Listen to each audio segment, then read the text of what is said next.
নমস্কার দর্শক বন্ধুরা, আজ আমাদের সাথে যিনি আছেন আশা করা যায় আপনাদের সকলেরই এই মুখটি পরিচিত।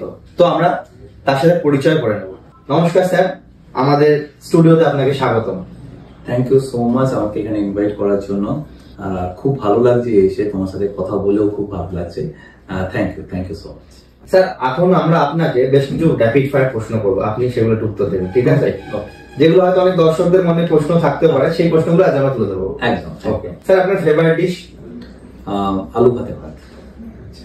কার হাতের রান্না সব থেকে বেশি ভালো লাগে? আমার মায়ের হাতে রান্না ভালো লাগে। রান্নার জগতে আপনার গুরুজিকে?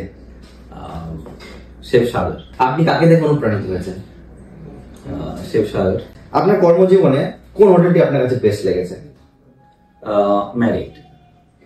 কোথায়? এটা ব্যাঙ্গালোর। আপনার রান্নার সব থেকে ভালো সুনাম কে করেছে?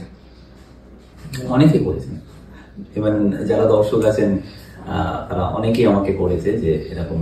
এছাড়া আমি হোটেলে বিভিন্ন রকম যখন কুকিং করতাম, অনেকে আমাকে সেটাতে অ্যাপ্রিসিয়েট করেছে। বেস্ট অ্যাপ্রিসিয়েট কার থেকে পেয়ে? বেস্ট অ্যাপ্রিসিয়েশন আমার যেটা আপনার মনে রাখার মতো যে না পেয়েছি। হ্যাঁ, হুন্ডাই একজন সিইও ছিলেন, তিনি অনেকদিন পরে দুবাই থেকে কলকাতায় এসেছিলেন। তো ম্যারিয়েটে থাকাকালীন উনি আমাকে ভালো যেভাবে বলেছিলেন, রিয়েলি ফিল পেয়েছেন। বাড়ির রান্না আপনার কেমন লাগে? ভালো। আপনি যে প্রতিদিন এত পরিমাণ রান্না করেন, এই রান্নাগুলো কোথায় যায়?